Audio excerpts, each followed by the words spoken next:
পুৰণীয়া মন বান্ধিব পৰা হলে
এইটো আবাৰ আটাইতকৈ মনোমোহা পৰিৱেশ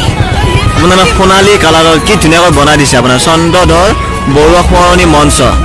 কি ধুনীয়াকৈ পৰিৱেশ এতিয়া আপোনালোকক দেখুৱাইছোঁ তাৰ আশে পাশে যিখিনি অংশ আছে সেইখিনি আমি আপোনালোকক দেখুৱাইছোঁ অহাকালিৰ পৰা সাহিত্য সভা আৰম্ভ হ'ব কিন্তু আজি মানুহৰ খোজ চাবলৈ অহা মানুহ কিন্তু অহাকালি কেনেকুৱা মানুহ একদম পাগলামি হ'ব দিয়া মানুহ দেই পুৰা একদম মানুহ হৈ যাব পুৰা ঠিক আছে আমি ভিতৰলৈ এবাৰ সোমাই যাওঁ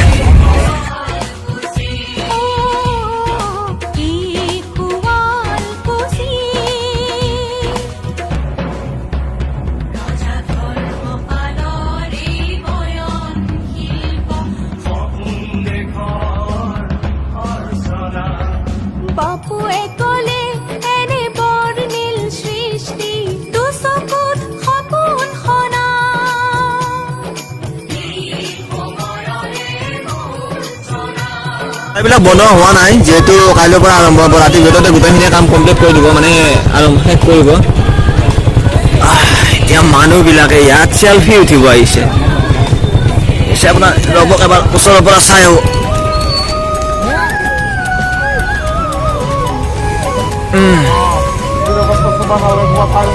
সৰু ঘৰ বনাই দিছে ন পুৰা প্ৰাকৃতিক দৃশ্য এখন দেখা পোৱাৰ দৰে হৈছে দেই ভাল লাগিছে ন কি মনোমোহা পৰিৱেশ আমি কিন্তু এইবিলাক কিন্তু মানে কি কিতাপতহে আকো নহয় জানো যদি ভয় নাই কিতাপত আকো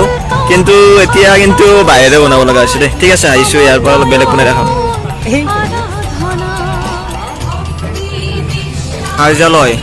প্ৰদৰ্শনী উপ সমিতি অসম সাহিত্য সভাৰ 65তম শুৱালকুছি অধিৱেশন প্ৰগ্ৰেম হ'বতো ইয়াতে ৰ'ব এটা বস্তু দেখিছোঁ মই সেইটো বস্তু আপোনালোকক দেখুৱাই লওঁ সেইটো কি আপোনালোকে নিজে চাই ভাবিব দেই মই নকওঁ এইটো কিহত থাকে পইচাত থাকে না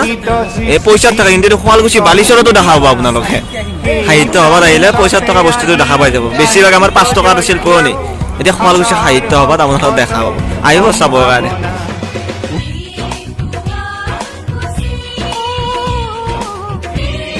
এয়া আপোনালোকৰ কি লাগে আপোনালোকৰ জিকা জাতিলাও কল তাৰপৰা ৰঙালাও গাজৰ যি লাগে গোটেইখিনি বস্তু পাব ইয়াতে মই এবাৰ জুম কৰি দেখাই দিছোঁ এই আপোনালোক দেখিছে মাইকীজনীয়ে একেবাৰে পুৰা চেলফি উঠি আছে এই দেখাও দে চেলফি উঠি গালি খাম আৰু আমি গম পালে ন